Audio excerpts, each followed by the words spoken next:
एकाचे निकट सेवे कैसा धावे बराडी आपुले ते थोरपण नारायण विसरला नारायण विसरला उभा कटी ठेवून कर न म्हणे पर बैससे आपुले ते थोरपण नारायण विसरला तुका म्हणे जगदीशा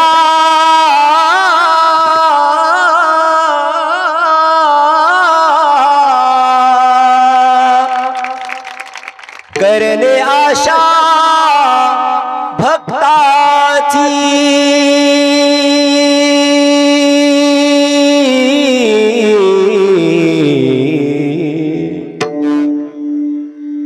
आपुले ते थोरपण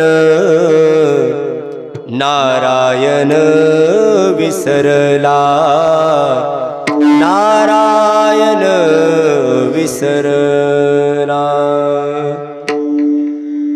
पांडुरंगा करो प्रथम नमन पांडुरंगा करो प्रथम नमन पांडुरंगा करो प्रथम नमन पांडुरंगा करो प्रथम नमन हे दुसरे जनाला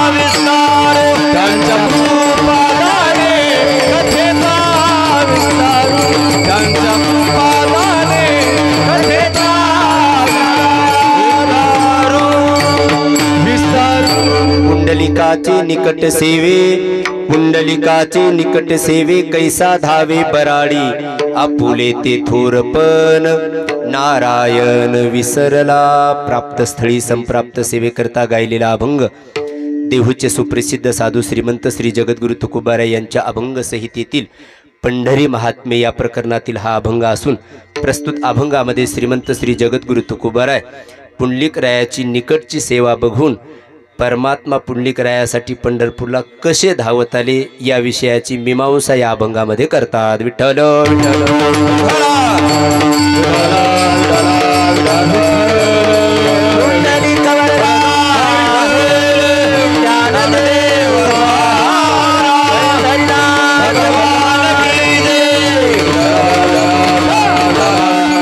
अभंगावरती यथामती यथावकाश यथासमज सात्विक तात्विक वास्तविक काही चिंतन करण्याचा आपण प्रयत्न करणार आहोत।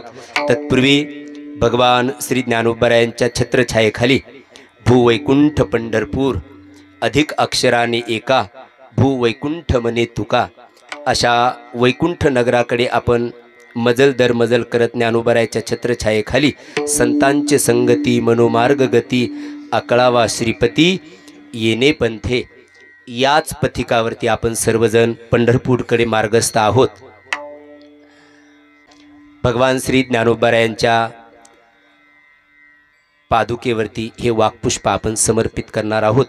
तत्पूर्वी आता कुणाकुणाचं नाव घेऊ सर्व उपस्थित एक एकाचे मनोव्यापारे हे विश्वची होय संहारे तिथे परंतु आता या कीर्तनामध्ये सर्वजण रंग देवता देऊन कुणी आपली मृदंगाची साथ देऊन कुणी आपली गायनाची साथ देऊन कुणीतरी एखादं चांगलं सूत्र नवीन वाटलं तर त्याला वा वा असं म्हणसाल तुम्ही म्हणूनच अगोदरच म्हणून टाकतो मी तुम्ही जरी नसले म्हटले तर तुम्ही असं मी म्हणून टाकतो मग कधीतरी एकदा तरी म्हणसाल अशी अपेक्षा ठेवतो।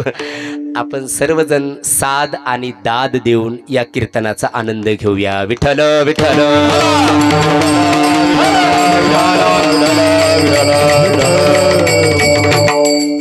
आपापल्या क्षेत्रामधले सर्व दिग्गज या ठिकाणी उपस्थित आहेत आणि ते दिग्गज या अंगाने कलेच्या अंगाने दिग्गज आहेत, परंतु ती कला असून सुद्धा दुसऱ्याला कसा आदर द्यावा असं मोठेपण ज्यांच्याकडे आहे असे सर्वच मोठे या ठिकाणी आहेत.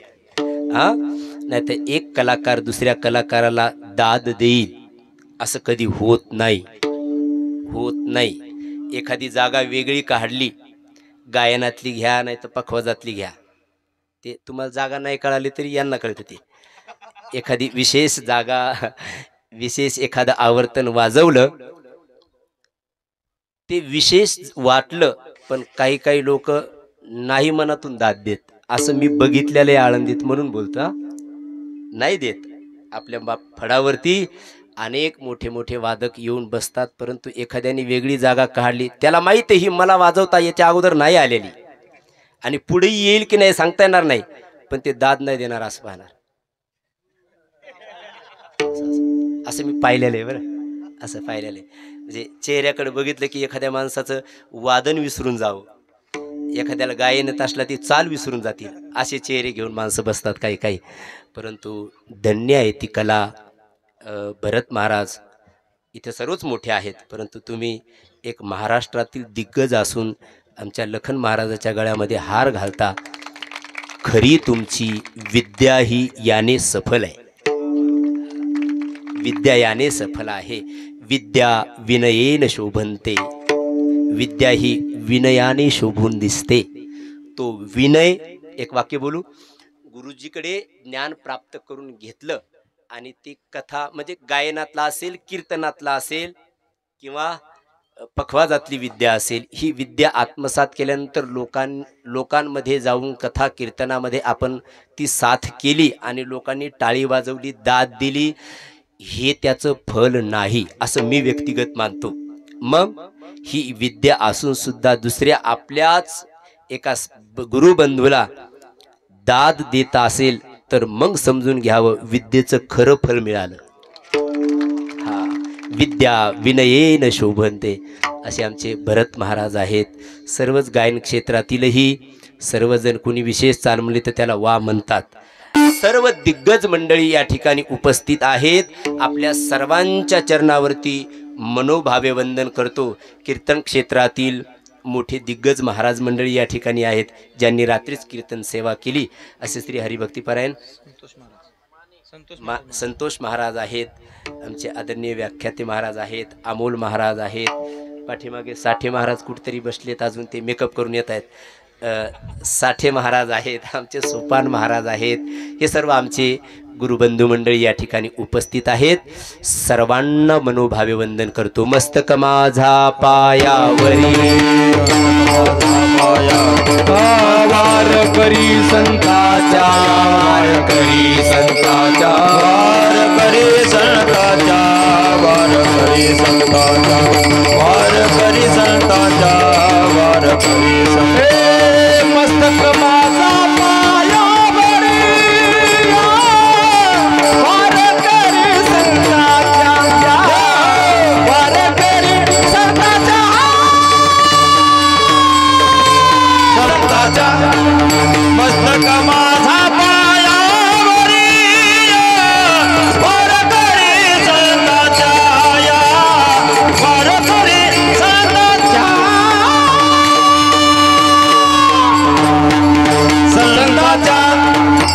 संताच्या. मस्तक माझा पायावरी या नाही, तुम्हाला वाटेल तेव्हा त्यांना टाळी पण वाजवत असं काय नाही. मस्तक माझा पायावरी या वारकरी संतांच्या. सर्वजण आपण भगवंताची ही सेवा, वारकरी संप्रदायातली उपासना आराधना सर्वात मोठी मुख्य काय असेल तर ती पंढरीची वारी. जगद्गुरु तुकोबाराय सुद्धा म्हणतात, पंढरीची वारी आहे माझे घरी आणि कनकरी तीर्थव्रत. पुंडलिकाचे निकट सेवे, पुंडलिकाचे निकट सेवे, कैसा धावे बराडी आपुले ते थोरपण नारायण विसरला. प्रस्तुत अभंगामध्ये श्रीमंत श्री जगद्गुरु तुकोबाराय पुंडलिकरायाची निकटची सेवा बघून पंढरपूरला परमात्मा कसे धावत आले अमोल महाराज याची मीमांसा या अभंगामध्ये करतायत. तुम्ही आम्ही सर्वजण पंढरी राजाची ही सेवा करत आहोत. ज्ञानोबाराची ही एक आपण सेवा करत आहोत। जी ज्याच्या वाट्याला आलेली सेवा आहे ते सर्वजण आपापली सेवा ती आहुती या यज्ञामध्ये आपण टाकत आहोत। कारण यज्ञ पाऊला पाऊली, म्हणून हा एक मोठा यज्ञ आहे। ते कुरेकर बाबा म्हणत असतात, हजारो, हजार नाही हजारो वाजपी यज्ञ केल्याचं पुण्य आणि पंढरपूरची वारी केल्याचं पुण्य बराबर आहे। कारण यज्ञ पाऊला पाऊली या यज्ञामध्ये आपण सर्वजण सेवा देत आहोत, सर्वजण आहुती देत आहोत। मग कुणी पंगत देऊन आहुती देत आहे, कुणीतरी राहुट्या ठोकण्याची आहुती देत आहे, कुणीतरी सकाळी राहुट्या काढण्याची आहुती देत आहे, कुणीतरी स्वयंपाक करण्याची आहुती देत आहे, कुणीतरी पोळ्या लाटण्याची आहुती देत आहे, कुणी काहीच न करण्याची पण एक आहुती देतच आहेत। सर्वजण त्याच्या त्याच्या पद्धतीने। मला खास करून सेवा या शब्दावरती बोलायचा। हे सर्व तरुण मंडळी या दिंडीमध्ये जी सेवा करतायत, कदाचित भजन करणाऱ्यांना जे सेवेचं फल आहे त्याच्यापेक्षा अधिक सेवेचं फल त्यांना आहे। मी त्यांचं कौतुक करतो असं नाही, हे खरंच आहे हा। आणि सेवा केली की ऐका, सेवा केली की त्याचा हा मेवा हा भेटतच असतो। सेवा नावाचा वृक्ष, आमचे डॉक्टर महाराज जाधव म्हणत असतात, सेवा नावाचा वृक्ष हा वांझोटा नाहीये। ऐका ऐका इकडे ऐका, माझ्याकडे पहा, सेवा नावाचा वृक्ष हा वांझोटा नाहीये। सेवा केली की त्याला मेवा हा भेटतच असतो, सेवेचं फल हे आहेच। मग कोणती सेवा केल्यानंतर कोणतं फल भेटतं त्या अगोदर सेवेचे प्रकार ऐकून घ्या। सेवा केली की त्याचा मेवा हा भेटत असतो, सेवा नावाच्या वृक्षाला फल आहे। मग कोणती सेवा केली की कोणतं फल भेटतं, सेवेला फल आहे। तर मग त्या सेवेचे प्रकार पण काही आहेत। शास्त्रामध्ये सेवेचे 3 प्रकार सांगितलेले आहेत। सेवेचा पहिला प्रकार आहे निरर्थक सेवा, सेवेचा दुसरा प्रकार आहे अनर्थक सेवा आणि सेवेचा तिसरा प्रकार आहे सार्थक सेवा। विठ्ठल विठ्ठल विठ्ठल विठ्ठल हो। आणि सेवा केली की त्या सेवेला फल मिळतं हे निश्चित आहे ना। मग कोणती सेवा केल्यानंतर कोणतं फल आहे, मग आता सेवेचे प्रकार ऐकून घ्या। सेवेचा पहिला प्रकार आहे निरर्थक सेवा। निरर्थक सेवा केली की फल काय, तर म्हणले निरर्थकच फल आहे। कारण त्या निरर्थक शब्दाचा अर्थच होतो, कारण निरर्थक त्याच्यात अर्थ शब्द आहे बघा, आणि अर्थ शब्दाचा अर्थ होतो प्रयोजन। जी सेवा केल्यानंतर सेवेचं प्रयोजन संपून जातं त्या सेवेला निरर्थक सेवा असं म्हणतात। त्या सेवेला निरर्थक सेवा म्हणतात। आणि निरर्थक सेवेसाठी ज्ञानोबाऱ्यांनी 2 दृष्टांत दिलेत। मी थोडक्यात सांगून पुढे निघतो आता। हो, ज्ञानोबाऱ्यांनी 2 दृष्टांत दिलेत। ज्ञानोबाराय म्हणतात, गंगाया पृथ्वी मृगजळ पळालिया तेची कवन फळ, का के बाभुळ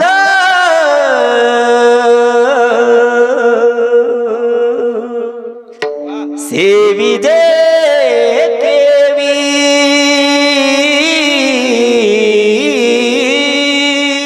ज्ञानोबाराय 2 दृष्टांत निरर्थक सेवेसाठी देत आहेत। गंगाया पृथ्वी मृगजळ पळालिया तेची कवन फळ। पहिला दृष्टांत ज्ञानोबारायांनी दिला निरर्थक सेवेसाठी गंगेचा। थोडक्यात आता हल्ली लोक नर्मदेच्या परिक्रमाला जात आहेत, मग 6 महिने लागतात, काहींना 4 महिने लागतात। मग नर्मदेची परिक्रमा केली की खूप मोठी पुण्य फलश्रुती प्राप्त होते। अनेकांना झाली, अशा अनेक उदाहरणं आपल्या महाराष्ट्रातून सुद्धा गेलेल्याच्या बाबतीमध्ये घडलेले आहेत। काही गेले तर पुन्हा परतच आले नाही। तुका पंढरीशी गेला, गंगेला गेला आणि परत माघारी नाही आला। गेले आणि तिकडे परिक्रमा करत असताना गंगा मातेने त्यांना दर्शन दिलं, साक्षात नर्मदा मातेने, आणि मग ते तिकडेच राहिले।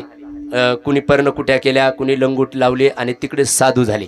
म्हणून तर हल्ली नर्मदेच्या परिक्रमेला जायला लागले की घरचे लोक रडतात, घरचे असं घरचे लोक रडतात। पहा, त्यांना असं वाटतं की गेले पुन्हा परत नाही आले तर मग काय व्हायचं, म्हणून हाँ मग मला मेरे नज़र के सामने तुम हो तो फिर मुझे कीर्तन आ जाएगा। हाँ महाराष्ट्रातील सुप्रसिद्ध कीर्तनकार आहेत ना ते. मग नर्मदा मातेची परिक्रमा केली की खूप मोठं पुण्य फलश्रुती प्राप्त होते. मग एक जण म्हटला, महाराज ती पुण्य फलश्रुती मला सुद्धा प्राप्त करून घ्यायची, मग जा गंगेच्या परिक्रमेला. ते म्हणले गंगेच्या परिक्रमेला जायचं, पण गंगेमध्ये काय आहे? आता काय आहे साठे महाराज? त्याचं का डिझेल, पेट्रोल, रॉकेल? त्याच्यामध्ये पाणी आहे. पाणी, उदक, सलील, नीर, तोय, काय शब्द द्यायचे त्या, म्हणजे जाऊन पाण्याचीच परिक्रमा करायची. म्हटले हो. म्हटले महाराज मग तिकडे जायची काय आवश्यकता आहे? हे बघा इकडं पाणीच पाणी दिसते म्हणे. कोणतं पाणी? ज्ञानोबाराय म्हणतात गंगा या पृथ्वी मृगजळ. मृगजळ दिसलं त्याला. ते मृगजळ कधी दिसतं? उन्हाळ्यात दिसतं. किती वाजता? सकाळी 7 वाजता. प्रखर उन्हामध्ये ते दिसतं का असतं का भासतं? भासतं. म्हणून मृगजळवत जाईल लया. आणि मग त्या मृगजळाची तो परिक्रमा करायला लागला. मृगजळाच्या पाठीमागे पळायला लागला. दृष्टांत थांबून घेतो. किती दिवस तो मृगजळाच्या पाठीमागे पळाला म्हणजे गंगेच्या परिक्रमेचं फल त्याला मिळेल? नाही मिळणार ते फल. मग ते मृगजळाच्या पाठीमागे पळणं हे त्याचं कसं ठरेल? उत्तर अपेक्षित तुमच्याकडनं. कसं ठरेल? तर ते निरर्थक ठरेल. म्हणून तुको ज्ञानोबाराय म्हणतात गंगा या पृथ्वी मृगजळ पळालिया त्याची कवन फळ. निरर्थक जाईल महाराज, ते निष्फळ. दुसरा दृष्टांत दिला निरर्थक सेवेसाठी ज्ञानोबारायांनी. का सुरतरू म्हणून बाभूळ सेवी जे केवी. पांडुरंग कुठे गेला आमचा? पांडुरंग पांडुरंग कुठे गेला? मागे का सुरतरू म्हणून बाभूळ त्याचे 108 पारायण व्हायलेत आता. का सुरतरू म्हणून बाभूळ. सुरतरू, सुरतरू म्हणजे देवतरू. देवतरू म्हणजे कल्पवृक्ष. त्या कल्पवृक्षाची सेवा केली. अरे सेवा काय? त्या कल्पवृक्षाच्या खाली जाऊन बसला तरी कल्पतरू तळवटी.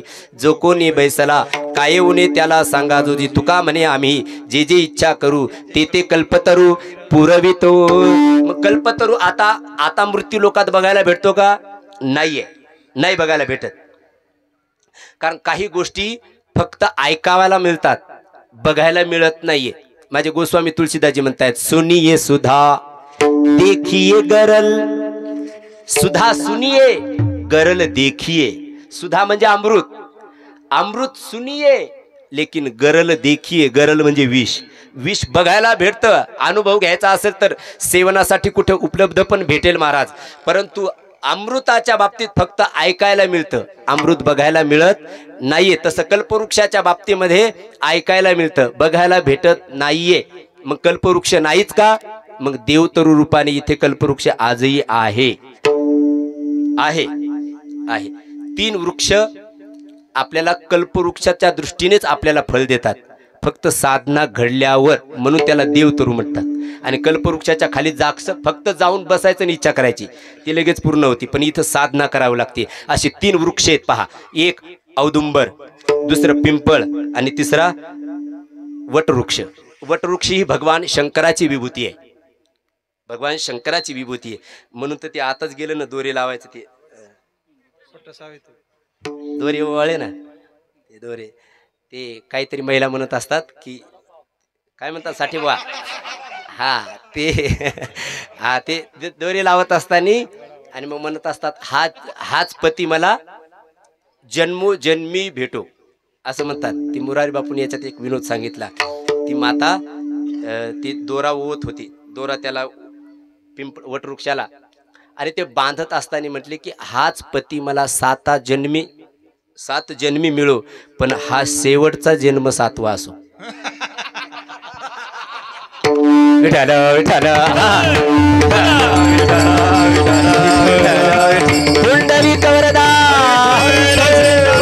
विनोदाचा भाग सोडा. आता हे जे काही थोडाफार विनोद येईल त्यांच्याकडे बघू ना.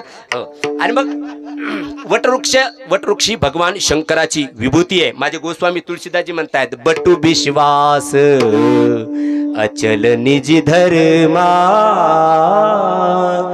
बटू विश्वास अचल निज धर्मा. तीर्थ राज समाज सुकर्मा. तीर्थ राज समाज सुकर्मा. बटू विश्वास अचल निज धर्मा. वटवृक्ष ही विश्वासाच्या दृष्टीने भगवान शंकराची विभूती आहे एक, नंबर 2 औदुंबर दत्तात्रयाची विभूती आहे, आणि नंबर 3 पिंपळ भगवान विष्णूची विभूती आहे. आणि या वृक्षाची सेवा घडली की माणसाची जी इच्छा असेल ती इच्छा पूर्ण होते. उदाहरण द्यायचं काही कारण नाही, आपल्या सर्वांना ते उदाहरण माहिती आहे. ज्ञानोबारायांच्या मातोश्री, ज्ञानोबारायांच्या मातोश्रीने 1.25 लाख प्रदक्षिणा त्या पिंपळाच्या घालाव्यात. काय कारण सर्व तुम्हाला माहिती आहे. ते कारण सुद्धा रुक्माई मातेचं सफल झालं. पतिदेव परत आले असं नाही, अगोदर गुरुदेव आले आणि गुरुदेवांनी पतिदेवाला येऊन पुन्हा आज्ञा दिली की पुन्हा ग्रस्त आश्रम स्वीकारा, पुत्रवती भव. पण ते पुत्र नाही आले, मग वेदाचे सूत्र आले. ज्ञानेशो भगवान विष्णू, कथा विस्तार करायचा नाही म्हणून एवढ्या शब्दात ठेवला. ज्ञानेशो भगवान विष्णू, निवृत्ती भगवान हरा, सोपानो भगवान ब्रह्मा, मुक्ताख्या ब्रह्म चित्कला विठ्ठल विठ्ठल. हे सर्व काही घडलं त्याच्या पाठीमागे कारण पिंपळाची सेवा. मग देवतरूची कल्पवृक्षाची सेवा केली की आपली इच्छा जी असेल ती पूर्ण होते. मग म्हटले जा तुम्ही पिंपळाची सेवा करा. एक जण म्हटला मला ते मग पिंपळा देवतरूची सेवा करून मला पण फल प्राप्त करून घ्यायचे, इच्छित फल प्राप्त करून घ्यायचे. म्हटले मग जा तुम्ही सेवा करा वृक्षाची पिंपळाची. पण आमच्या अंगणात पिंपळ नाही म्हटले, शेजाऱ्याचे आहे ना.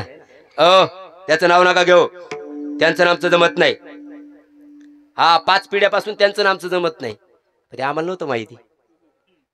नाही ना, तुम्ही त्याचं नावच कशाला घेतलं. आता घेतलं जाऊ द्या, आता मग तुम्हाला ती सेवा करायची. पिंपळ त्यांच्या अंगणातला दिसला म्हणून नाही त्यांचं नाव, उलट त्याची मी जिरवायसाठी बसलो. आपले लोक एकमेकाची जिरवण्यातच घाले. हा हे खरंच आहे. कधी कधी आपल्यात सुद्धा बघायला भेटतं की आपल्यात पण एकमेकाची कशाला जिरवायची, एकमेका सहाय्य करून अवघे धरू सुपंथ. मग म्हटले तुमच्या अंगणात वृक्ष नाही ना, मग तुम्हाला ते शेजाऱ्याच्या अंगणात वृक्ष पिंपळ तिथे जावं लागेल सेवा करायला. तो म्हणला महाराज वृक्षत्व अवच्छेदक आणि कोणताही वृक्ष सारखाच आहे. म्हणजे त्या वृक्षाला फांद्या, या वृक्षाला फांद्या, त्या वृक्षाला मुळ्या आहेत, या वृक्षाला मुळ्या आहेत, त्या वृक्षाला पानं आहेत, या वृक्षाला पानं आहेत. असा जर विस्तार केला तर वृक्षत्व अवच्छेदक आणि कोणताही वृक्ष सारखाच दिसतो. म्हटले हा. मग म्हटले तिकडे जायची काय गरज आहे शेजाऱ्याच्या अंगणामध्ये. आमच्या अंगणात सुद्धा वृक्ष आहे. कोणता? ज्ञानोबाऱ्या त्याचं नाव देत आहेत का सुरतरू म्हणून बाभूळ. ज्ञानोबाऱ्यांनी बाभुळीचं नाव दिलं. पण कोणती बाभूळ ही नाही बरं का, ती ही नाही, वेडी बाभूळ. हा वेडी बाभूळ. वेडी बाभूळ कुणाला म्हणत असतात? जी वेडी बाभूळ पावसाळ्यात कितीही पाऊस पडला तरी पिवळी पडत नाही आणि कितीही दुष्काळ पडला तर ती कधी वाळत नाही, त्याला म्हणतात वेडी बाभूळ. तसं कितीही कीर्तन प्रवचन ऐकल्याचा वर्षाव झाला तरी ते कधी पिवळं होत नाही. हा नाही तर म्हणले एक जण म्हणला 5 वाऱ्या केल्या सोपान महाराजाच्या दिंडीमध्ये. बर मग दररोज सोपान महाराजाच्या दिंडीत कीर्तन असतात, दररोज भजन पण ऐकतो आम्ही. इतका हरिपाठ रंगतो म्हणे, इतके कीर्तन रंगतात, असा आनंद येतो त्या कीर्तनाचा. तो इतका वर्षा होतो सांगताच येत नाही. मोठे मोठे कीर्तनकार येतात आणि कीर्तन करतात, अशी वाक्प्रचुरता त्यांची ऐकायला भेटते. म्हटलं थोड्याशा गुंड्या काढा बरं. आणि गुंड्या काढल्यानं बघितलं तर म्हणलं अजून याच्यावर काहीच पावसाचा परिणाम झालाच नाहीये. अशा दृष्टीने वेडी बाबूळ म्हटलं मी. हा जे नसतील ते पंढरपूरमध्ये जाऊन घ्यालतील मग. विठ्ठल विठ्ठल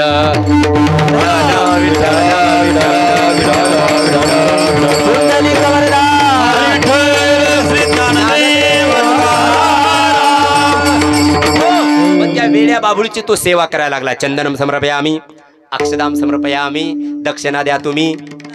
आणि मग लागला त्या वेड्या बाबळूची सेवा करायला. दृष्टांत थांबवतो. किती दिवस त्यांनी वेड्या बाबळूची सेवा केली म्हणजे पिंपळाच्या सेवा केल्याचं फल त्याला मिळेल? नाही मिळणार. मग त्या वेड्या बाबळूची सेवा करणं कसं ठरेल? ज्ञानोबाराय म्हणतात ते निरर्थक ठरेल. म्हणून निरर्थक सेवा काही लोक करतात आणि फळ सुद्धा त्याच्या पदरात निरर्थकच पडतं. विठ्ठल विठ्ठल.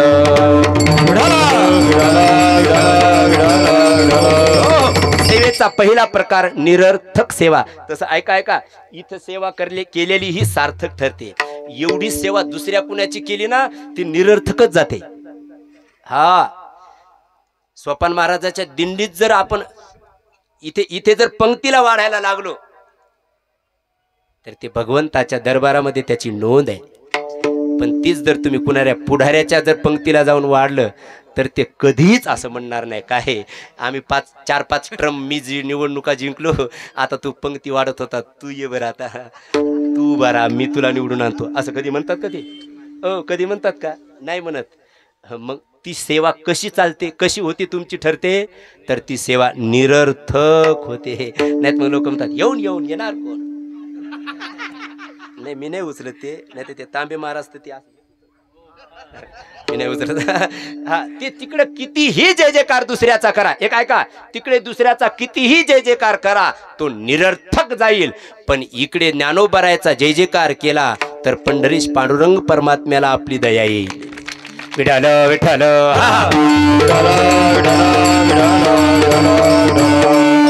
म्हणून ते निरर्थकच जातं महाराज. म्हणून परमार्थात माझे सद्गुरू बाबा म्हणायचे, अरे प्रपंचातलं कधीच काही कामाला येत नसतं पूर्ण, आणि परमार्थातलं जे केलं ते कधी वायालाच जात नसतं. विठ्ठल विठ्ठल.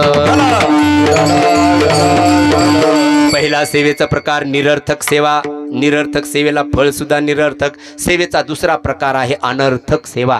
अनर्थक सेवा याच्यासाठी ज्ञानोबाऱ्यांनी दृष्टांत दिलाय बरं का. आता मी सांगतो पण ते सर्वांना काही पटणार नाही, पण आता तुकाराम महाराजांनी ज्ञानोबाऱ्यांनी दिले दृष्टांत, मला सांगणं गरजेचं आहे. नाही आवडले तिथं सोडून द्यायचे आपण, तुम्ही मी, पण तुकोबाराय दृष्टांत देत आहेत अनर्थक सेवेसाठी. हो, काही लोकांची सेवा करणं म्हणजे पदरात अनर्थच पाडून घेणं. असे कुणाचे तुकोबाराय त्यासाठी दृष्टांत देत आहेत. धनधान्य ठेवा नाळ कुटुंबाची सेवा, नाळ कुटुंबाची सेवा, नाळ कुटुंबाची सेवा. धनधान्य ठेवा नाळ कुटुंबाची सेवा, नाळ कुटुंबाची सेवा, नाळ कुटुंबाची सेवा, नाळ कुटुंबाची सेवा, नाळ कुटुंबाची सेवा, नाळ कुटुंबाची सेवा, नाळ कुटुंबाची सेवा, नाळ कुटुंबाची सेवा, नाळ कुटुंबाची सेवा, नाळ कुटुंबाची सेवा, नाळ कुटुंबाची सेवा. तुकोबाराय दुसरा दृष्टांत देत आहेत अनर्थक सेवेसाठी. तुकोबाराय दृष्टांत देत आहेत धनधान्य ठेवा नाड, नाड कुटुंबाची सेवा. कुटुंबाची सेवा केली रे केली की तीच माणसाला नाड ठरते, अनर ठरते, घातक ठरते, ताप आणते, ती ताप आणते. संसाराच्या तापे तापलो मी देवा, संसाराच्या तापे तापलो मी देवा, संसाराच्या तापे तापलो मी देवा, संसाराच्या तापे तापलो मी देवा.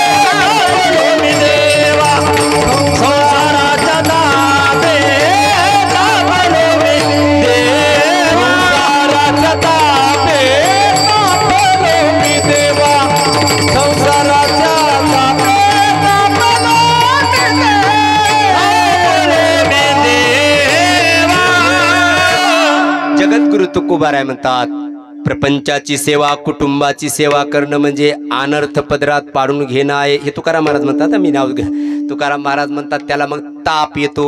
संसाराच्या तापे तापलो मी देवा करिता या सेवा, कुटुंबाची कुटुंबाची सेवा करिता या तापलो मी देवा. मग त्याला ताप येते बरं का. डेंगू ताप, मलेरिया ताप, तापच तो. त्या तापाला अजून नावच नाही कोणतं, त्याला अजून नामाभिधानच नाही त्या तापाला. मग ते प्रपंचाची खरं तर देवानी फक्त कुटुंबाची सेवा करण्यासाठी हा निर्दय दिला नाही. हा, आणि मग त्या कुटुंबाची सेवा केली तर मग पदरात अनर्थच पडणार आहे. मग काय करायचं? नाही करायची. मग तुमचं काय म्हणणं आहे? कुटुंबाची सेवा करायचीच नाही? हो, तसंच म्हणायचं. पण काय, पण कुटुंबाची सेवा करायची नाही आणि कुटुंबाची सेवा केल्याशिवाय राहायचं पण नाही, असंही संतांनी सांगितलं. म्हणजे कुटुंबाची सेवा म्हणजे हम दो हमारे दो एवढंच कुटुंब नाही, हम दो हमारे दो हेही कुटुंब आहे. त्याचा अर्थ एवढा सांगितला की कुटुंबाची सर्व सेवा करत असताना आपल्या जीवनामध्ये जेही काही मिळतं आपण त्याचा दशांश करावा, दशांश करावा. आणि तो दशांश मग आपल्या शेजाऱ्यासाठी, आपला शेजारी गरीब असेल तर त्याच्यासाठी, धर्मासाठी, कुठे पंक्ती असतील तर तिथे हा 5 बोटाचा धर्म घडावा. मग 5 बोटाचा धर्म घडावा, दान घडावं. आणि 5 बोटाचा धर्म जर नाही घडला तर मग शास्त्रकार म्हणतात त्या माणसाच्या मौतीला सुद्धा जाऊ नये. आणि मग गेल्यावर काय होतं? त्याच्या मौतीला गेल्यानंतर त्याचं पाप आपल्याला मिळतं, ते आपलं पुण्य घेऊन जातं. मग अशाच्या मौतीला सुद्धा जाऊ नये, हे थोडंसं उद्रेकात सांगणं आहे. परंतु त्याचा आशय एवढाच आहे की 5 बोटाचा धर्म घडावा. आणि तो 5 बोटाचा धर्म घडला म्हणजे गावासाठी, आपल्या गावातून निघलेल्या दिंडीसाठी नाही आखी पंगत देऊ शकत तर छोटी दुसरी काही सेवा असेल तर ती सेवा, पण 5 बोटाचा धर्म घडणं गरजेचं आहे. आणि कुटुंबाची सेवा करता करता जर हा 5 बोटाचा धर्म नाही केला तर हीच प्रपंचाची सेवा, हेच कुटुंब आपल्याला नार ठरतं, आनर ठरतं. म्हणून तर दशांश करावाच. विठ्ठल विठ्ठल.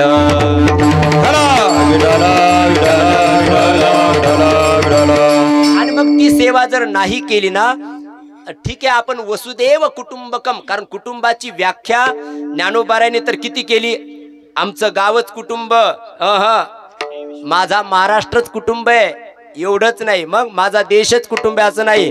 अवघाची संसार सुखाचा करीन, आनंदे भरीन तिन्ही लोका, आनंदे भरीन तिन्ही लोका, आनंदे भरीन तिन्ही लोका. अवघाची संसार सुखाचा करीन, अवघाची संसार सुखाचा करीन, आनंदे भरीन तिन्ही लोका, आनंदे भरीन तिन्ही लोका, आनंदे भरीन तिन्ही लोका.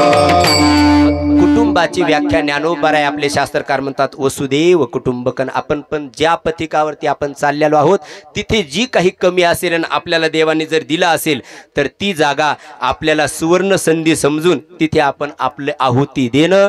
आणि ती जर समाजाची सेवा घडली तर मग ती प्रपंचाची सेवा करता करता जगाची सेवा घडल्या जाते. आणि मग ती अनर ठरत नाही, बाधक ठरत नाही, तर मग ती साधक ठरते. मग फक्त हम दो हमारेच दो एवढी सेवा केली तर मग ती बाधक आहे. म्हणून प्रपंचाची सेवा करता करता वसुदेव कुटुंबकम अशी व्याख्या आपली होत जावी, हाच त्याच्यातला अर्थ आहे. विठ्ठल विठ्ठल. मग अनर्थक सेवा, आता काही लोकांचं जर निरीक्षण करा बरं, काही लोकांचं बोलणं पण अनर्थक असतं, काही लोकांचं बघणं पण अनर्थ असतं, काही लोकांचं बोलणं पण अनर्थ असतं. ते दिंडीमध्ये आज नाही का एक जण काहीतरी म्हटलं, यांनी सांगितलं मला ते.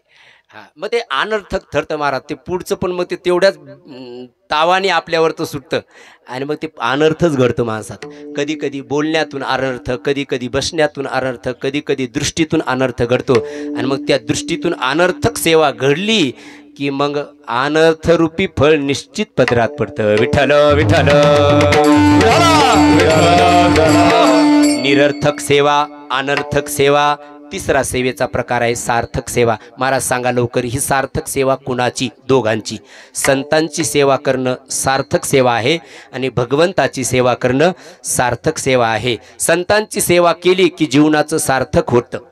तुकाराम महाराज म्हणतात, सेवे संत जोडी महालाभ गाठी, सेवे संत जोडी महालाभ गाठी, सेवे संत जोडी महालाभ गाठी, सेवे संत जोडी महालाभ गाठी. कृपा भर त्यासी नाही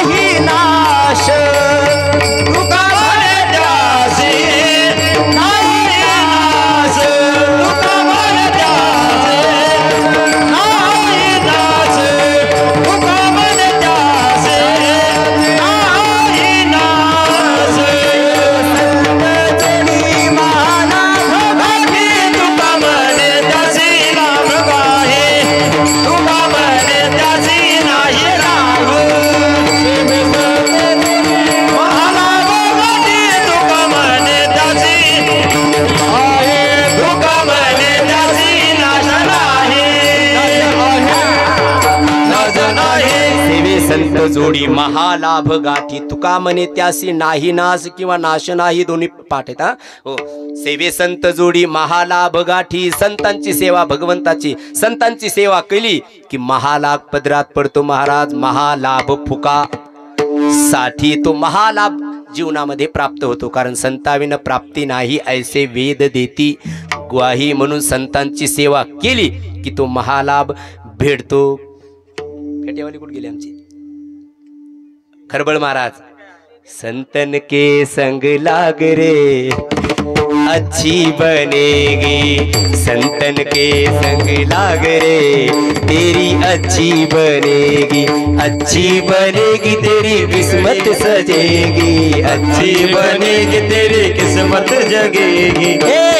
तेरो बड़ो भाग रे तेरी अच्छी बनेगी, संतन के संग लाग रे तेरी अच्छी बनेगी, के संग लाग रे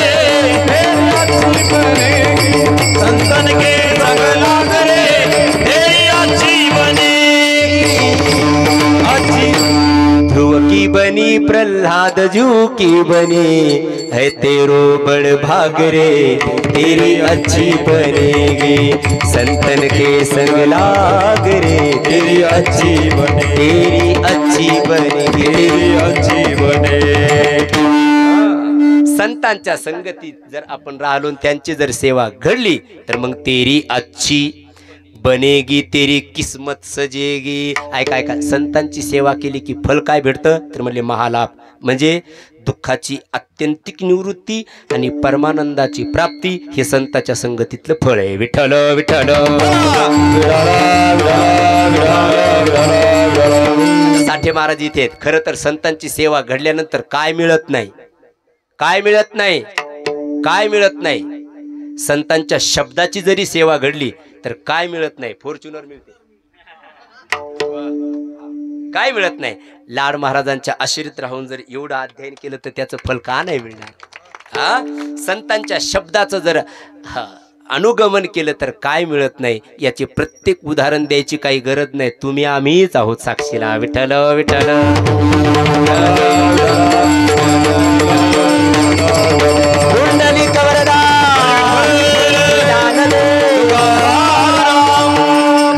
खरं तर तीही ते संतांच्या संगतीचं फळ मानतो आपण, परंतु आपण आहे त्या परिस्थितीमध्ये एवढे आनंदी आहेत. अजून काय फळ पाहिजे, हा, अजून काय फळ पाहिजे.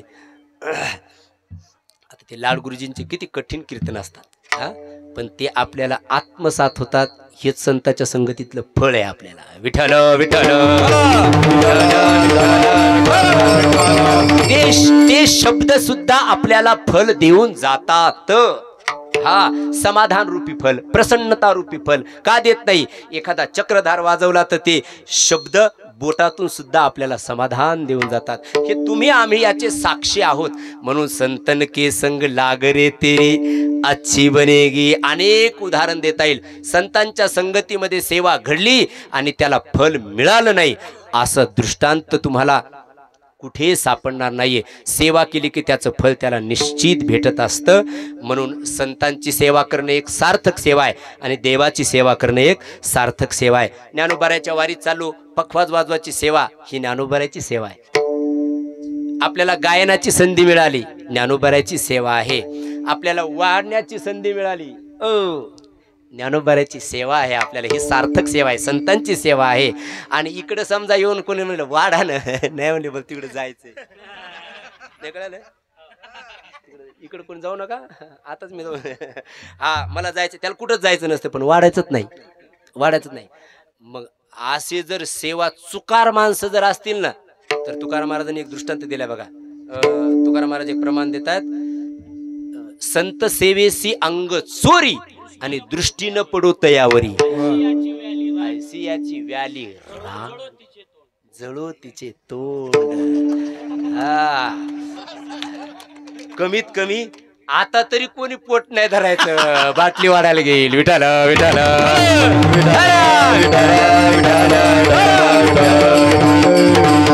ज्याच्या वाट्याला आली ती सेवा, आले भागा ते करीतो ती सेवा आपण केली पाहिजे। ही या दिंडीत केलेली सेवा ही सोपान महाराजाची किंवा तुमची आमची सेवा नाही, ही साक्षात ज्ञानोबारायची सेवा आहे। म्हणून संतांची सेवा करणं ही एक सार्थक सेवा आहे आणि भगवंताची सेवा करणं सार्थक सेवा। महाराज संतांची सेवा केली जीवाचं कल्याण झालं असे अनेक उदाहरणं आहेत, त्याला लाभ मिळाला असे अनेक उदाहरणं पुराणात आहेत, हल्ली सुद्धा आपल्याला देता येतील। परंतु देवाची सेवा केली आणि त्याला लाभ मिळाला, त्याला फल मिळालं असं एखादं उदाहरण आहे का? तुकाराम महाराज म्हणले आहे ना। कुठे? महाराष्ट्रामध्ये आहे। म्हणले भगवंताची निकटची सेवा त्या पुंडलिकरायांनी केली आणि त्याला फल मिळालं। काय फल मिळालं ते म्हणले भगवंतच त्याला हस्तामलक झाला, भगवंतच त्याला प्राप्त झाला।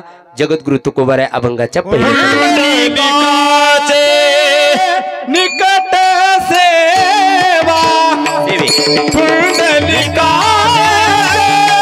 निकट सेवे पुंडलिकाचे निकट सेवे पुंडलिकाचे निकट सेवे पुंडलिकाचे निकट सेवे पुंडलिकाचे निकट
पुंडलिक कधी कधी काही काही दात पण दात नसते हा नवनी निचकी अति दुःखदायी तुळशीदाजी म्हणतात विठ्ठल विठ्ठल आता ते उंच आवाज आहे त्यांचा, तेवढं बाकीच्यांना सर्वांना जमेल असं काही ना हो।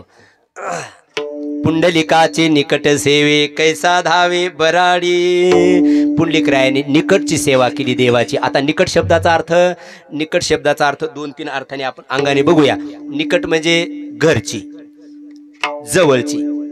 हा आता ते आमचा दुपारी विषय झाला म्हणून मग माझ्या डोक्यात हे सुरू झालं। मग निकट म्हणजे जवळची, जवळची म्हणजे घरातलीच। आई वडिलांची सेवा त्या पुंडलिकरायाने केली। सर्व दृष्टांत तुम्हाला माहिती, मला विस्तार करायचं काही कारण नाही। त्या पुंडलिकरायाने निकटची सेवा म्हणजे मातृदेवो भव किंवा श्रुती स्मृती ममय आज्ञा, श्रुती आणि स्मृती ही माझी आज्ञा आहे असं भगवंत म्हणतात. तर मग ती श्रुती आपल्याला पहिलं सूत्र देते, मातृदेवो भव, पितृदेवो भव, आचार्य देवो भव. ऐका, त्या अंगाने जर विचार केला तर जयाची निश्वासे जन्मलेगा वेदरासे, ज्याच्या श्वासोश्वासातून वेदाची निर्मिती झाली आणि तोच वेद जर पहिलं सूत्र देत असेल मातृदेवो भव पितृदेवो भव, तर या अंगाने घ्यायचं निकट सेवे. ही भगवंताची निकटची सेवा पुंडलिकरायाने केली आणि त्यांना फल मिळालं. काय मिळालं तर भगवंतच त्यांना प्राप्त झाला. ती सर्व कथा आपल्याला माहिती असतात म्हणून मी त्याचा विस्तार पण करत नाही. हो, ते पुंडलिकराय त्यांच्या आईचं नाव, वडिलांचं नाव, माझे बाबाले मग असं सांगायचे, हा सांगा त्याच्या बापाचं नाव. आता म्हणलं ते बापाचं सांगितलं तर मग त्याच्या आज्याचं विचारायचे. आता लय झाले, 1-2 पाठ असते माझं, पुढे स्वरूप कोण आता आज्याचंच पाठ नसतं, बापाचं तेवढं ठेवते माणूस. ते माझे बाबा विस्ताराने सांगायचे. तो अगोदर पत्नी प्रेमी होता आणि मग आईवडिलाची सेवा करायला लागला. त्यांनी त्या आईवडिलांना असं सांगतात की त्यांनी आईवडिलांना खांद्यावर घेतलं, पत्नीच्या गळ्याला दोर फास लावला आणि ते काशीच्या यात्रेला गेला. चुकलं का माझं? हा, उलट झालं माझ्याच्याने, उलट झालं. त्यांनी त्या ते प्रमाण सुद्धा क्षपक आहे बरं का. माता पित्याच्या गळ्याला दोरी, बाईला खांद्यावरी, बाईला खांद्यावरी, पुंडलिक काशी यात्रा करी, पुंडलिक काशी यात्रा, पुंडलिक काशी यात्रा. आणि तो पुंडलिकराय गेला तिकडे काशीच्या तीरावर, गंगेच्या तीरावरती रोहिदास चांभारांचा आश्रम होता. तिथे गेला. त्या रोहिदास चांभारांनी हे दृश्य बघितलं. म्हणजे खुशाल आईवडिलांना गळफास लावला, पत्नीला खांद्यावर. कुठले? पंढरपूर. कुठे झालात? गंगेच्या स्नानाला. हे कोण आहे? हे माझे आई वडील आहेत. आणि हे वर बसलेलं ती आहे ती. हा, अरे कुमाले राव, असं कुठं असतं का? तुम्ही महाराष्ट्र म्हणतात, महाराष्ट्र हे असं. बरं राहा आज आमच्या आश्रमामध्ये. आश्रमात राहिले. दुसऱ्या दिवशी पुन्हा सकाळी निघाला गंगेच्या स्नानासाठी. त्या रोहिदास चांभारांनी सांगितलं, चाललात ना इकडे या, हा 1 रुपया घेऊन जा, मी पुढची कथा अलीकडे आणतो महाराजा. आणि मग त्यांनी 1 रुपया दिला आणि सांगितलं गंगा मातेला आमच्या नावाने अर्पण करा. मग ते पुंडलिकराय म्हटले, एवढ्या गंगेच्या तीरावर राहता तुम्ही गंगेचं स्नान करायला जात नाही? ते म्हणले नाही जात. का जात नाही? म्हणले मनचंगा तो काठवट में गंगा, कायकुजाना गंगा. अरे म्हणले मग तुमच्या काठवटीत टाका 10 रुपया. अरे मग ते रोहिदासजी म्हटले, या इकडे, या इकडे बसा इथे माझ्याजवळ, मी तुम्हाला काठवतीत गंगा दाखवतो. आता ते पुढं घडलं पण मी अलीकडेच घेतो आता. आणि मग त्यांनी गंगा मातेची प्रार्थना केली, हे गंगा माता, नाही माझ्यासाठी तर कमीत कमी याच्या जीवनाला टर्निंग पॉईंट मिळावा. एक कार्यक्रम टीव्हीला चालू, टर्निंग पॉईंट. हा, मग याच्या जीवनामध्ये काहीतरी उत्कर्ष घडावा, याचा उद्धार व्हावा, यासाठी हे गंगा माता, मी जर माझ्या आईवडिलांची खरी सेवा केली असेल तर या काठोटीत प्रगट होईशील. आणि मग ते गंगा माता प्रगट झाली. 1 रुपया स्वीकारल्यानं हातातलं कंगन दिलं, अशी कथा सांगतात. आणि ते दृश्य बघितलं आणि हे पुंडलिकराय आईस्क्रीम झाले. ते म्हणले, ओ हे एवढं बळ कशाचं सामर्थ्य? म्हणजे आईवडिलांची सेवा करतो. कशी करता? म्हणजे एका वाक्यात उत्तर आहे. ते आईवडील माझ्या झुल्यावरती बसलेत आणि त्याची दोरी मी माझ्या शेंडीला बांधतो आणि मग दिवसभर काम करत असताना झोका देतो. एका वाक्यात उत्तर याला म्हणतात. हा, म्हणले अरे बापरे धन्य. मग तिथून पाय धरले रोहिदास चांभारांचे आणि त्यांनाच गुरु मानलं. म्हणून पुंडलिकरायाचे गुरु कोण असा प्रश्न केला तर त्याचं उत्तर आहे रोहिदास चांभार. विठ्ठल विठ्ठल. नाही, मी तसा आवाज तो काहीतरी सांगून नाही जाणार, जे पक्क माहिती तेच सांगणार. हा. आणि मग रोहिदासजींना गुरु मानलं. आले पंढरपूरला, आई वडिलांची सेवा केली, भरपूर सेवा केली, सर्व विस्तार माहित आहे. आणि मग तोच परमात्मा त्या पुंडलिकासाठी धावून आला असं ज्ञानोबाराय म्हणतात. ज्ञानोबाराय म्हणतात, पुंडलिकाचे भावार्था गोकुळीहुनी झाला येता.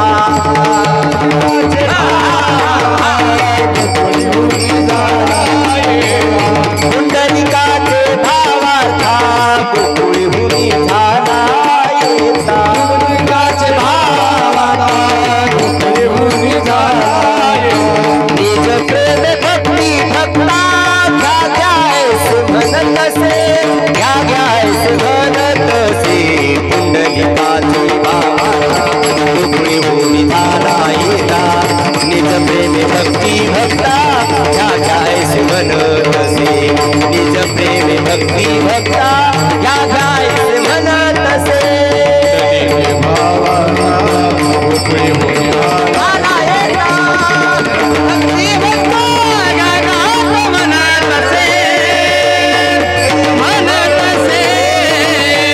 पुंडलिकाची भावार्था गोकुळी हुनी झाला येता. ऐका ऐका इकडे ऐका इकडे ऐका.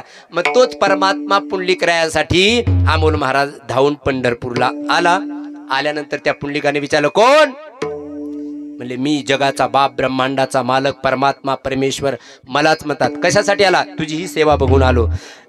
माग तुला काय पाहिजे? म्हणजे मी मागण्यासाठी इथे सेवा करायला बसलो नाही. नाही पण तुला आज काहीतरी मागावं लागेल. मी तुला देण्यासाठी आलेलोय. माग तुला. आता ते पुंडलिकराय म्हणले कशाला वेळ घालता? माझ्यासाठीच आलात ना? तर मग एक काम करा. उचलली वीट भिरकावलीने सांगितलं देवा जाऊन त्या विटेवरती उभा राहा. परमात्मा त्या विटेवर जाऊन उभा राहिला. किती दिवस? दिवस नाही. किती महिने? महिने नाही. किती वर्ष? वर्ष नाही. मग अजून युगे 28. नाही ना तुकाराम महाराज याच्या पुढचं प्रमाण देत आहेत. तुकोबाराय म्हणतात पुंडलिकासाठी अजूनी तिष्ठत तुका म्हणे मात धन्य त्याची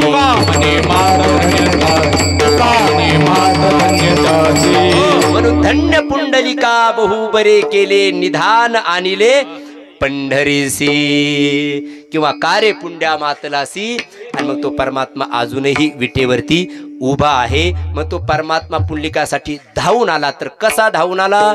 तर म्हणजे जैसा बराडी धावे तैसा. तो पुंडलिकासाठी तसा धावून आला. कसा? बराडी जसा. बराडी म्हणजे भुकेलेला मनुष्य.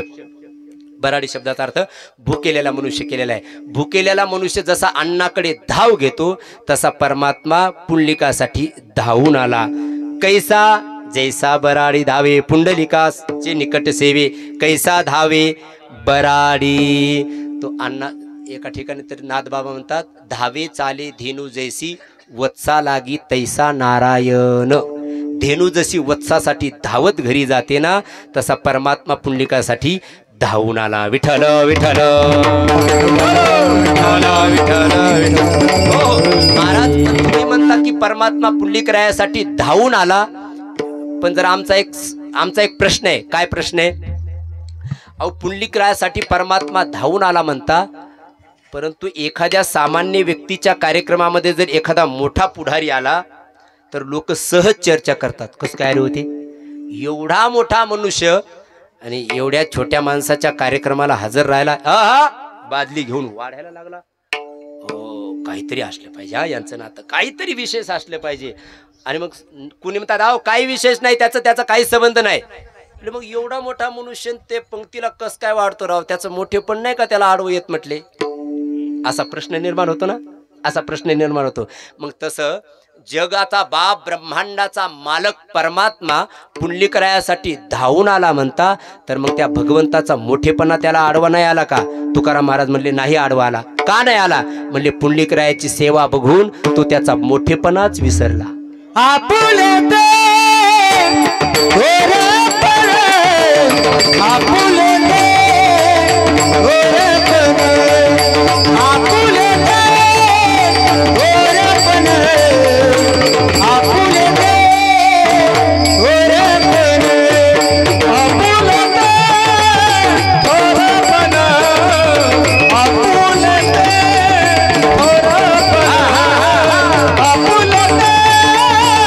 बरोबर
आपुले ते थोरपण त्या पुंडलिकरायाची सेवा बघून, कारण पुंडलिकरायाने त्या युगामध्ये आश्चर्य, युग परत्वे जर विचार केला त्या युगामध्ये सुद्धा त्याचं आश्चर्य होतं. कोणतं? जी सेवा केली त्या सेवेचं, हा त्या सेवेचं. मग हल्ली तर असणं आवश्यकच आहे ना, हो विस्तार आपल्याला करायचा नाही त्याचा, हो पण ते विशेष होतं. म्हणूनच ते आपल्या कल्याण गुरुजींनी गायलं बघा, ते कल्याण गुरुजी. पुंडलिका विठू गाभला,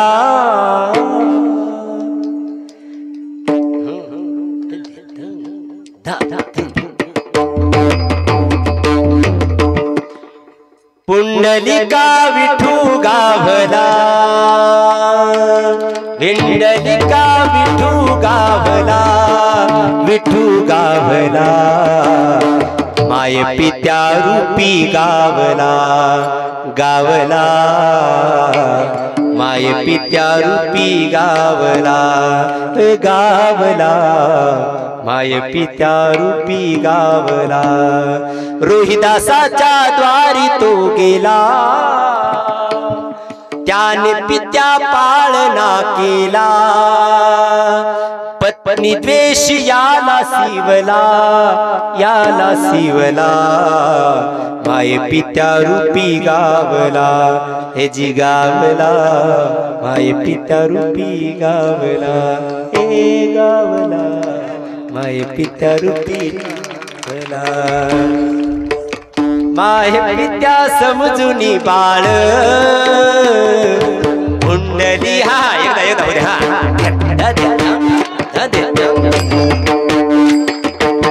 सर्वांनी हात वर करून टाळी, हा एक टाळी,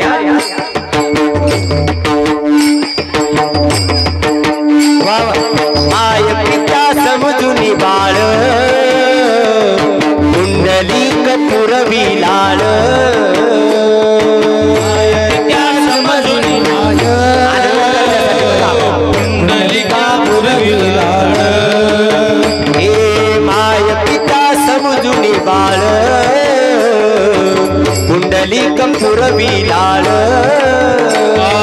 माय पिता पुरवी बाळ, पुरवी लाळ, पित्याच्या देवतेवला, देवतेवला, माय पित्या रूपी गावला, गावला, माय पित्या रूपी गावला, गावला, माय पित्या रूपी गावला, गावला, माय पित्या रूपी गावला, गावला, माय पित्या रूपी गावला, गावला, माय पित्या रूपी गावला, गावला, माय पित्या रूपी गावला,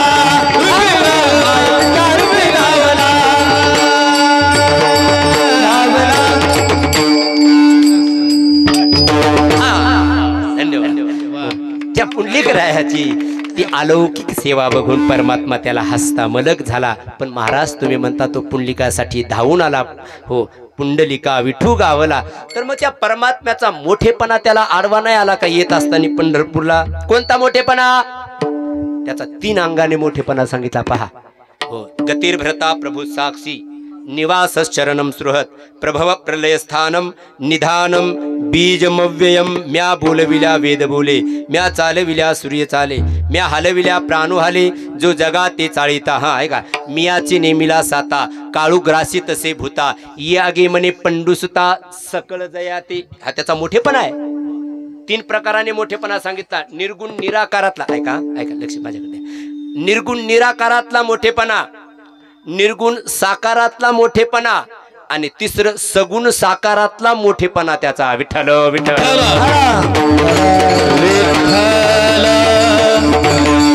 हो, पहिला त्याचा निर्गुण निराकारातला थोरपणा आहे, तो त्याला आडवा नाही आला.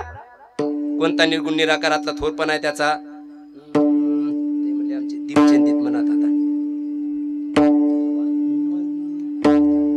बिनु पदच वाईट नका वाटत अण्णा, आपण दीपचंदी ताल गाऊया.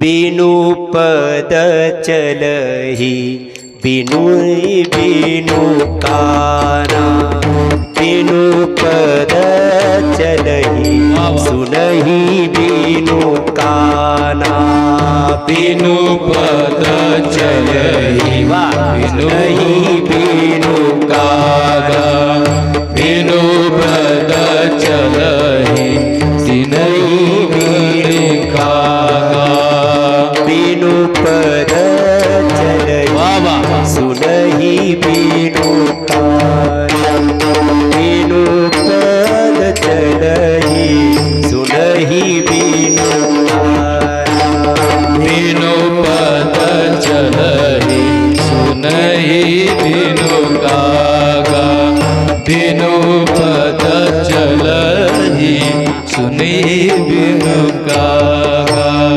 कर बिनु करम करो विधिना कर बिनु कागा कर बिनु करम कर विधिना कर बिनु करम कर विधि कागा आनन रहित सकल रस भोगी टाळी वाजवा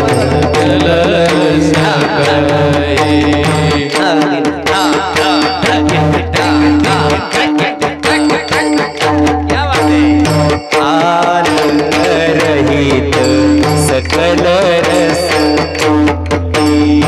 आनंद सकल कागा बिनु बानी भक्ता बड़ जोगी बिनु बानी बिनु बानी भक्ता बड़ जोगी बिनु बानी तन बिनु परस नयन बिनु देखा बिनु परस नयन बिनु देखा तन बिनु परस नयन बिनु देखा बिनु परस नयन बिनु देखा ग्रह ही खाल बिनु पास अशेषा करही खास बिनु पालेगा करही खाल बिनु पास अशेषा करही खास बिनु पास अशेषा बिनु पद चलहि सुनहि बिनु काना सुनहि बिनु काना बिनु पद चलहि सुनहि बिनु बिनु पद चलहि सुनहि बिनु काना सुनहि बिनु काना सुनहि बिनु काना सुनहि बिनु काना सुनहि बिनु काना टाळी वाजवा गाणं कुणाची काम नाहीत सोपं नाही वा हे पण हे असल्याशिवाय हे बी जाऊ क्या शकत बात नाही बरं का एवढंही निश्चितच आहे विठाल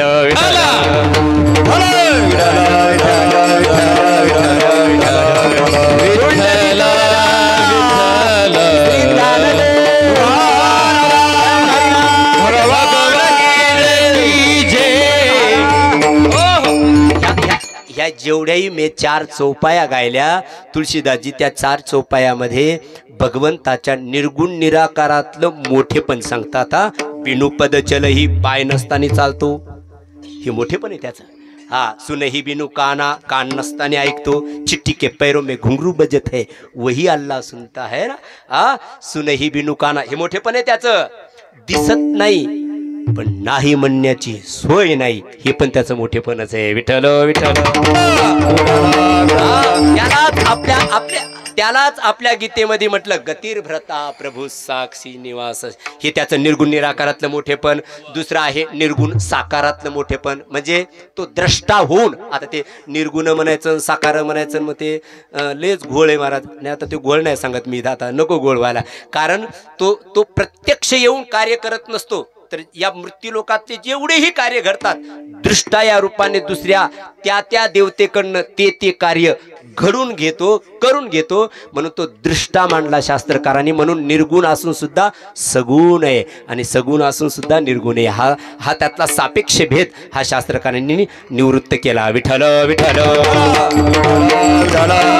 निर्गुण निराकारातलं थोरपण, निर्गुण साकारातलं थोरपण, आणि तिसरं आहे सगुण साकारातलं थोरपण. सगुण साकार होऊन भक्तासाठी कटेवर हात ठेवून उभा राहिला ना तो, हे पण त्याचं मोठेपण. तो भक्तासाठी युगे युगे यदा यदा हि धर्मस्य ग्लानिर्भरति भारत अभ्युत्थानम धर्मस्य तदात्मानं सृजाम परित्राणाय साधूनाम, हे त्याचं मोठेपण आहे. विस्तार अजिबात करत नाही हो त्याचं सगुण साकार. मग महाराज हे त्याचं मोठेपण त्याला आडवं नाही आलं का पंढरपूरला येताना? तुकाराम महाराज म्हणले नाही आडवं आलं. का नाही आलं? तर त्याचं मोठेपणच तू पुंडलिकाची सेवा बघून तू त्याचं मोठेपणच विसरला थोरपणा. उभा पंढरीचा राणा, मग तो मोठेपणा विसरून पंढरपूरला येऊन उभा राहिला. तर मग महाराज कसा उभा राहिला? उभा काठी ठेवणी कर, उभा काठी ठेवणी कर, उभा काठी ठेवणी कर, उभा काठी ठेवणी कर,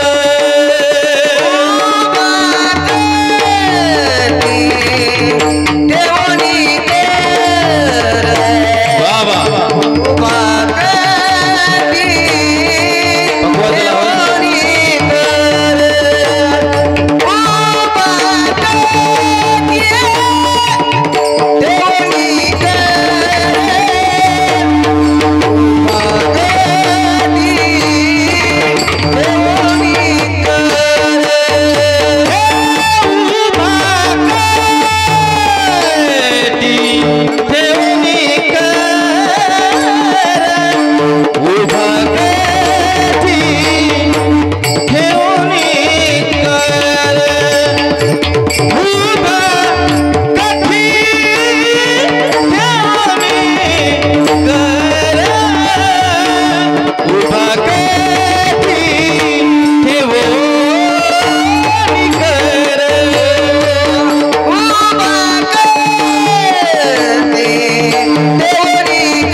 नमने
परमात्मा पंढरपूरला आला आणि पंढरपूरला येऊन उभा राहिला, तर मग तो नेमका कसा उभा राहिला त्याचं प्रतीक दुसऱ्या तिसऱ्या चरणामध्ये तुकोबऱ्या त्याचा विस्तार करतायत. उभा कटी ठेवणी कर. कसा उभा राहिला? कट्टेवर हात ठेवून. असं नाही बरं, असं पण एक उभं राहणं असतं. असं कसं माहितीये का? इकडे आणा रे भाजी, असं एक उभं असतं. तुम्हाला माहिती आहे प्रत्येक गावागावामध्ये असतात बघा, असं पुढारी लोक इकडे आण रे, आणि पुन्हा हात जातो, तो जातो त्यांचा हात माग. ही पण एक मुद्राच आहे का की हा? ते म्हणते अंगठी दाखवली, ते अंगठी दाखवायसाठी म्हणते नाही मला ते अंगठी भेटले, पण एक असं उभं राहणं असतं. तुकोबराय म्हणतात देव असा मागे हात करून उभा राहिला. मग कसा उभा राहिला पंढरपूरला येऊन? उभा कटी ठेवणी कर. त्यांनी कटेवर हात ठेवले. का कटेवर हात ठेवले याचे 2-3 भाव जेवढे आठवले तेवढे सांगतो. पहिला भाव आहे तुकोबराय म्हणतात त्यांनी कटेवर हात ठेवले. का कटेवर हात ठेवले? आद्य गुरु शंकराचार्य त्याचं पहिलं कारण सांगतायत. प्रमाणम भवाब्दे इदं मामकाना नितंब कराभ्या धृतो येन तस्मात् विधातुर्व सत्ते धृतो नाभिकोश परब्रह्मलिंगं भजे पांडुरंगं परब्रह्मलिंगं भजे पांडुरंगं भजे पांडुरंगं भजे पांडुरंगं. म्हणायचं होतं पण म्हणलं हे म्हणते लय शायनिंग टाका आता. ऐका ऐका हो.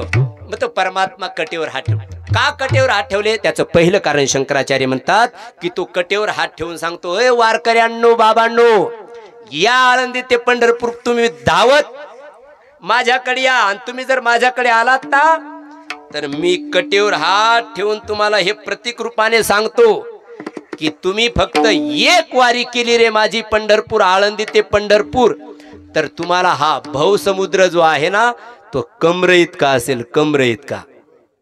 हा भवसागर तरता कार्य करीत साचिलता, सागर तरता कार्य करीत साचिलता.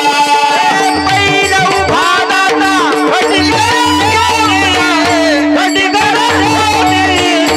त्याचे पाय घाल मेथे होण देणे, त्याचे पाय घाल मेथी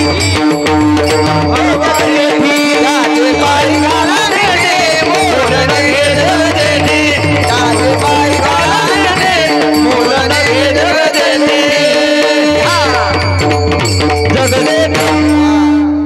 जगजेठी म्हणून उभा कटी ठेवणी कर. ए बाबानो भवसागर तरता कार्य करीत असा चिंता, तुम्ही चिंता करू नका. पहिलं उभा दाता कटी कर ठेवणी. कटेवर हात ठेवून तुकाराम महाराज म्हणतात तो परमात्मा सांगतो की तुमच्यासाठी हा भवसागर जो आहे तो तुम्हाला कमरेसारखा आहे. महाराज पण तुम्ही कमरे एवढा आहे म्हणता, म्हणजे मग देवाच्या कमरे एवढा का आमच्या कमरे एवढा? साठे महाराज देवाच्या कमरे एवढा म्हणावं तर 11व्या अध्यायात भगवंताचं विश्वरूप सांगितलं. हा तो विश्वरूप किती? पग पाताल शीश अज धामा. मग एवढा मोठा तो परमात्मा, मग त्याची कंबर केवढी, आणि मग त्याच्या कमरे इतकं पाणी म्हणावतं आम्ही तर त्याच्या आम्ही डुबून वाहून जाऊ कुठेतरी गंगासागरला. मग नेमकं तुम्हाला देवाच्या कमरे इतकं म्हणायचंय? तुकाराम महाराज म्हणजे असं नाही, देवाच्या कमरे इतकं नाही, मग भक्ताच्या कमरे इतकं. मग भक्त जर मुंगी असेल तर मुंगीच्या कमरे एवढं पाणी. हो मग मुंगीचं कंबर कसं मोजायचं? घरी जाऊन मोजायचं ते. हा इथं नाही मोजायचं. हा पण भक्त उंटा असेल तर उंटाच्या कमरे इतका, भक्त मुंगी असेल तर मुंगीच्या कमरे इतका. भक्ताची कंबर जेवढी उंच तेवढा त्याच्यासाठी भवसागर आहे. म्हणून त्यांनी कटेवर हात ठेवलेले आहेत. उभा कटी ठेवणी कर एक कारण सांगितलं. दुसरं कारण सांगितलं उभं राहणं हे तत्परतेचं द्वैतक आहे. आता समजा मी इथं उभा आहे आणि इथं जर समजा साप आला पाहिजे, समजा आला तर लवकर कोण निघून जाईल इथून? मी जाईल ना, कारण मी उभा आहे ना. मी तुम्हाला तुमच्यावरून उडी मारून जाईल तिकडे, कारण उभं राहणं हे तत्परतेचं द्वैतक आहे. हा लोक म्हणतात ना ते उभे आहेत म्हणजे समाजाच्या सेवेसाठी येते, पण ती तत्परता निघून जाते. मग तुम्ही त्याच गुणाचेच असता म्हणा. पण ऐका उभं राहणं हे तत्परतेचं द्वैतक आहे. तसं तुकाराम महाराज म्हणतात, जो त्या पांडुरंगाची वारी करेल परमात्मा त्याचं रक्षण निश्चित करेल. मागे पुढे उभा राहे सांभाळीत आलिया घात निवाराया म्हणून उभा कटी ठेवणी कर न म्हणे पर बैससे. अजून एक नाथबाबाचं प्रमाण आहे बरं का. विठ्ठल विठ्ठल नाथबाबा म्हणतात, दुसरे कारण सांगतात. नाथबाबा कटेवर हात का ठेवले देवानी, तर देव महाभारताचं युद्ध करत असताना देवाला खूप श्रम झाले म्हणे. खूप श्रम झाले भगवंताला. आणि मग भगवंत थकला आणि म्हणून तो पंढरपूरला येऊन, नाही का आपण विचार केला दुपारी, तो तिकडूनच इकडे आला.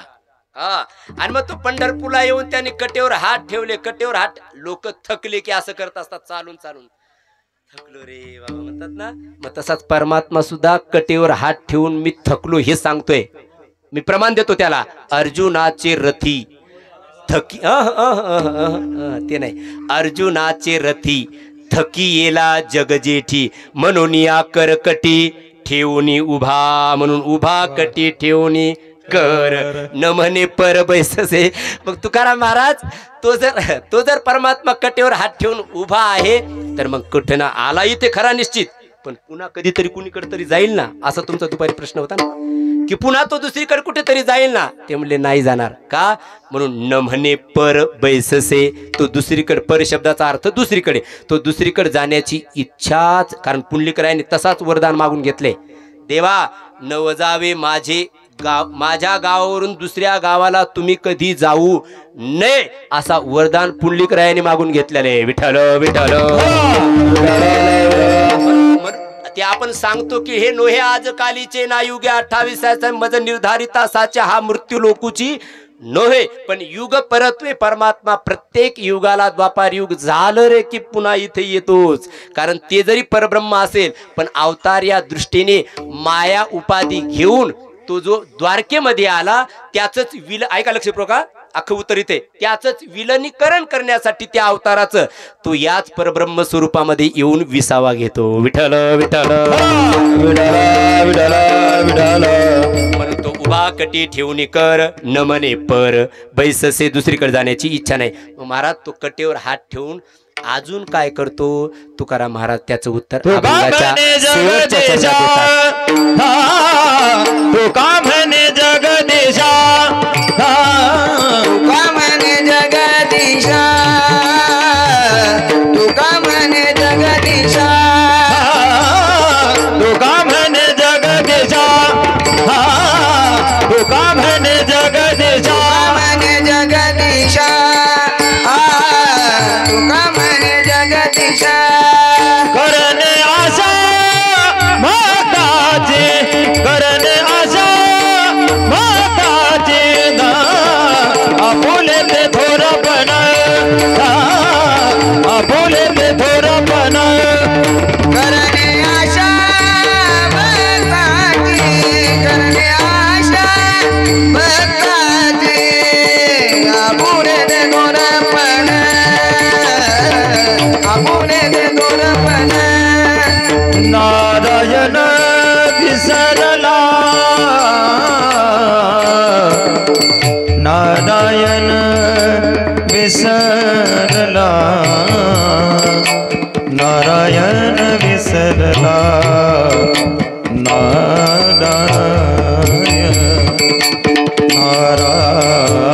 नारायण विसरला,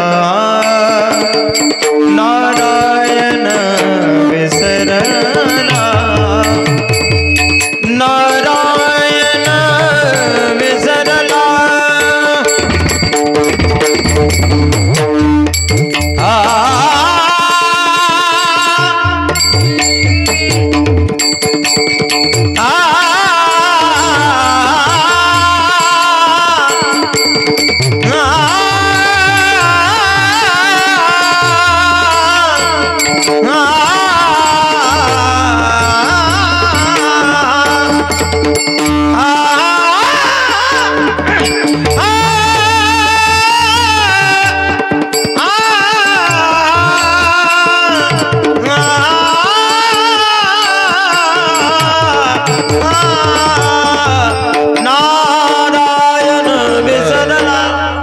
आम्ही 1 मिनटं लगेच थांबून घेतो. पुढे एक शब्दही बोलणार नाहीये.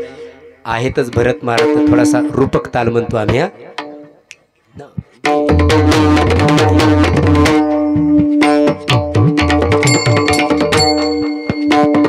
तू का म्हणे जगदीशा, तू का म्हणे जगदीशा,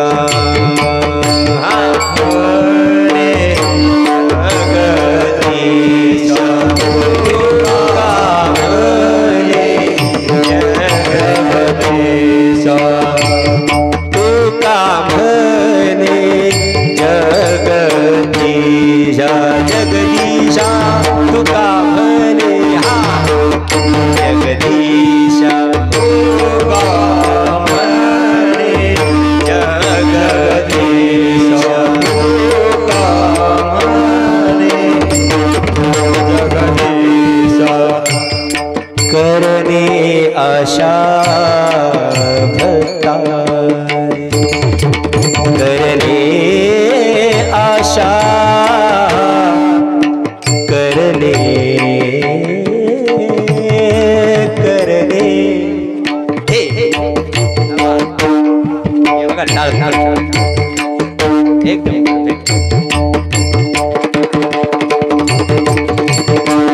करणे आशा,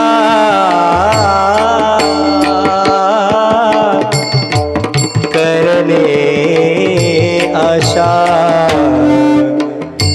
करणे आशा,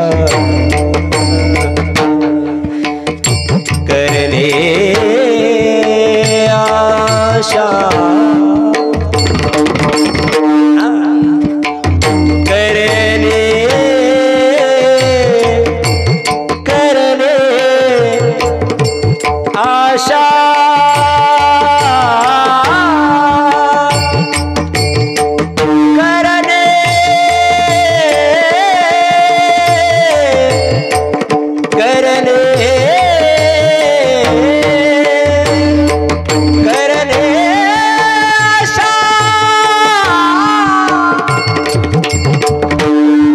करणे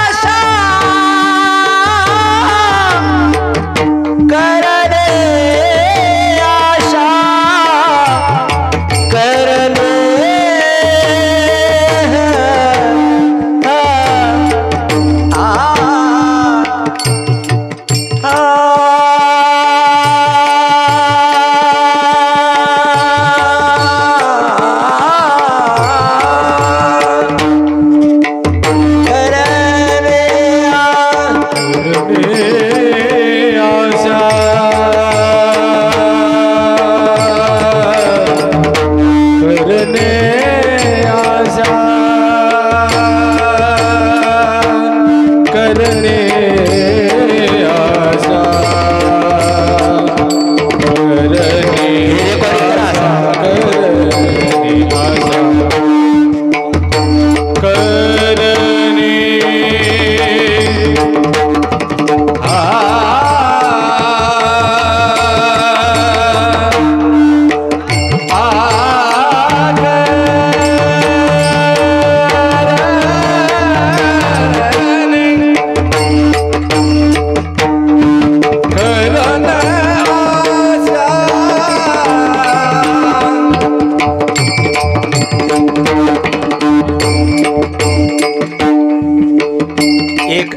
एक आवर्तन रूपक तालामध्ये आमचे पठाडे महाराज वाजवतील. तिला सर्वांनी जोरदार ताली वाजवतील. ही रेकॉर्डिंग करा, ही रेकॉर्डिंग करा, ही शूटिंग करा. हा रूपक ताल आहे. काय काय काय हे आदिशक्ती काय आमच्याकडे